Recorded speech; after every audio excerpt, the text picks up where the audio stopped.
ಸ್ನೇಹಿತರೆ, ಮೀಡಿಯಾ ಮಾಸ್ಟರ್ಸ್ಗೆ ಸ್ವಾಗತ, ಸುಸ್ವಾಗತ. ಗೆಳೆಯರೆ, ಬಾಯಲ್ಲೊಂದು ಬಗಲಲ್ಲೊಂದು ಅಂತಾರಲ್ಲ, ಇದು ಇರಾನ್ಗೆ ಸ್ಪಷ್ಟವಾಗಿ ಅನ್ವಯ ಆಗ್ತಾ ಇದೆ.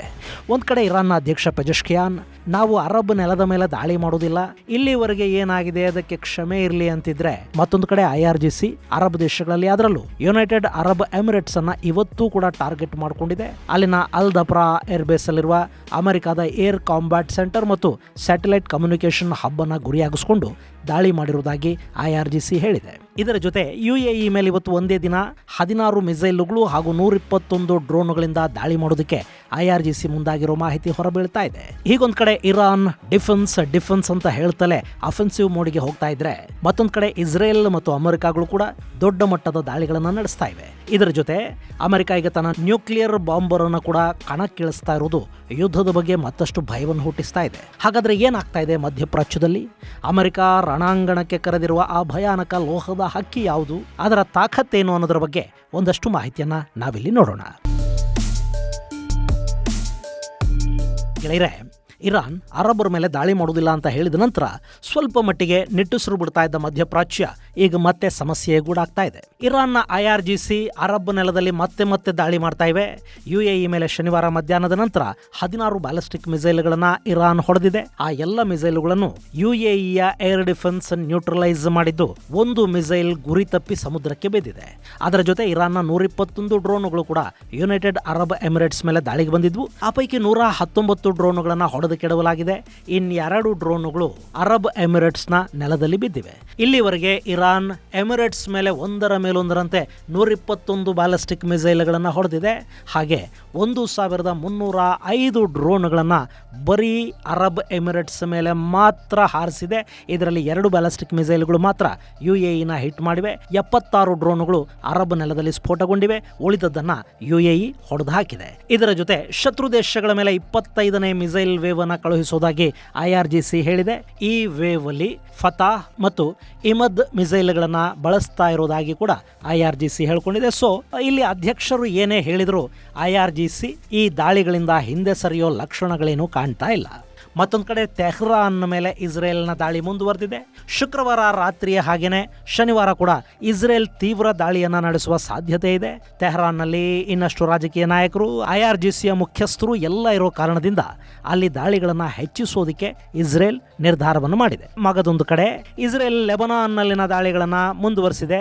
ಬೇಕಾ ವ್ಯಾಲಿಯ ನಬಿಚಿತ್ ಇಸ್ರೇಲ್ನ ದಾಳಿಯಲ್ಲಿ ಸಾಕಷ್ಟು ಹಾನಿಗೀಡಾಗಿದ್ದು 40ಕ್ಕೂ ಹೆಚ್ಚು ಸಾಮಾನ್ಯ ಜನ ಅಲ್ಲಿ ಸಾವನ್ನಪ್ಪಿದ್ದಾರೆ ಅಂತ ಹೆಜ್ಬುಲ್ಲಾ ಹೇಳ್ಕೋತಾ ಇದೆ.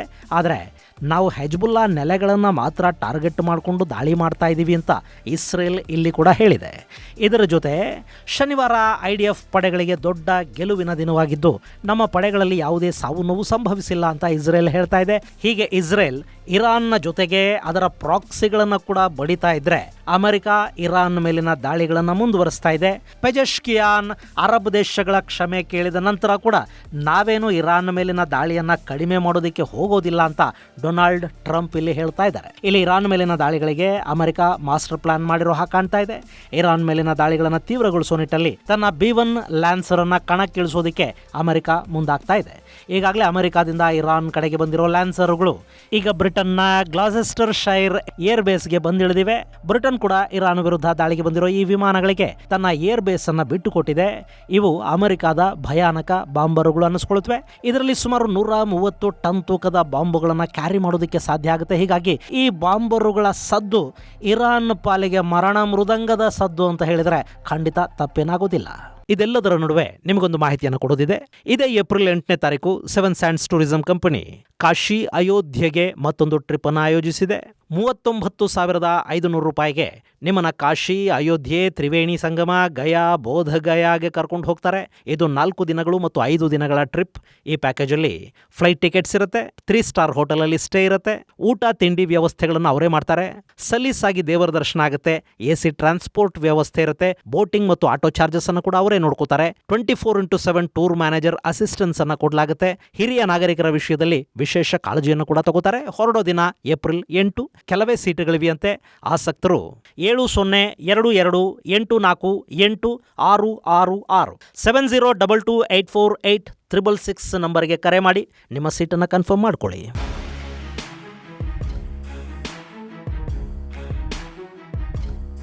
ಗೆಳೆಯರೆ, ರಾಕ್ವೆಲ್ B1 ಲ್ಯಾನ್ಸರ್ ಅಮೆರಿಕದ ವಾಯುಸೇನೆಯ ಅತ್ಯಂತ ಶಕ್ತಿಶಾಲಿ ಮತ್ತು ಅತ್ಯಾಧುನಿಕ ಸ್ಟ್ರಾಟಜಿಕ್ ಬಾಂಬರ್.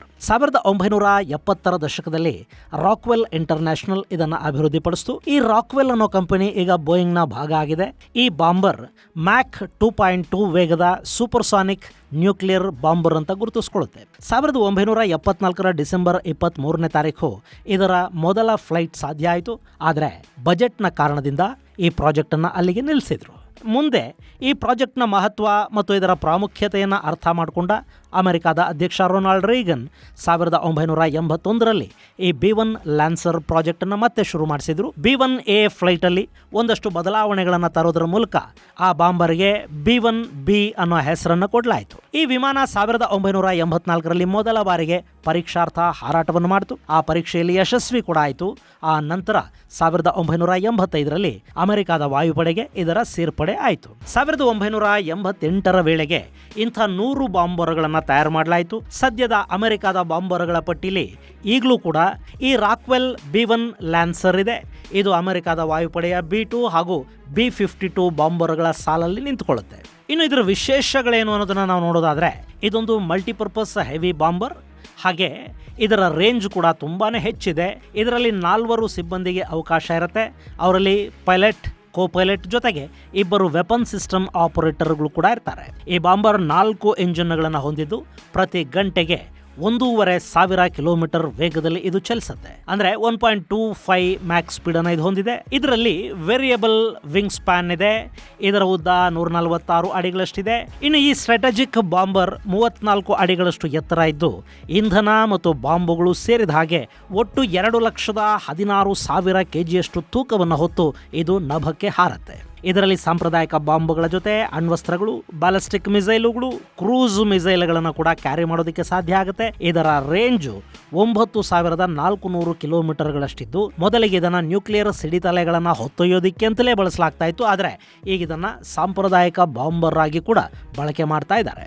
ಈ ಬಾಂಬರ್ ಈ ಹಿಂದೆ ಇರಾಕ್, ಆಫ್ಘನಿಸ್ತಾನ, ಲಿಬಿಯಾಗಳಲ್ಲಿ ಕಾರ್ಯನಿರ್ವಹಿಸಿದ ಇತಿಹಾಸವನ್ನು ಹೊಂದಿದ್ದು ಇದು ಕಡಿಮೆ ಆಲ್ಟಿಟ್ಯೂಡ್ ಅಲ್ಲಿ ಹಾರೋದ್ರಿಂದ ಹಾಗೂ ಇದರ ರಡಾರ್ ಕ್ರಾಸ್ ಸೆಕ್ಷನ್ ಕಡಿಮೆ ಇರೋದ್ರಿಂದ ಇದು ಶತ್ರುಗಳ ರಡಾರ್ ಕಣ್ಣಿಗೆ ಬೀಳೋದು ಕಡಿಮೆ. ಹಾಗೆ ಈ ಬಾಂಬರ್ B-52 ಗಿಂತ ವೇಗವಾಗಿ B2 ಗಿಂತ ಹೆಚ್ಚು ಪೇಲೋಡ್ ಅನ್ನ ಹೊತ್ತೊಯ್ಯೋ ಸಾಮರ್ಥ್ಯವನ್ನು ಹೊಂದಿದೆ. ಸೊ ಈಗ ಇರಾನ್ ನಲ್ಲಿ ಏರ್ ಡಿಫೆನ್ಸ್ ಸಿಸ್ಟಮ್ ಇಲ್ಲದ ಹೊತ್ತಲ್ಲಿ ಈ ಬಾಂಬರ್ಗಳು ಈಸಿಯಾಗಿ ತಮ್ಮ ಕೆಲಸವನ್ನ ಮಾಡಿ ಮುಗಿಸುತ್ತವೆ. ಹೀಗಾಗಿನೇ ಈ ಬಾಂಬರ್ಗಳನ್ನ ಅಮೆರಿಕ ಈಗ ಕದನ ಕಣಕ್ಕಿಳಿಸ್ತಾ ಇದೆ.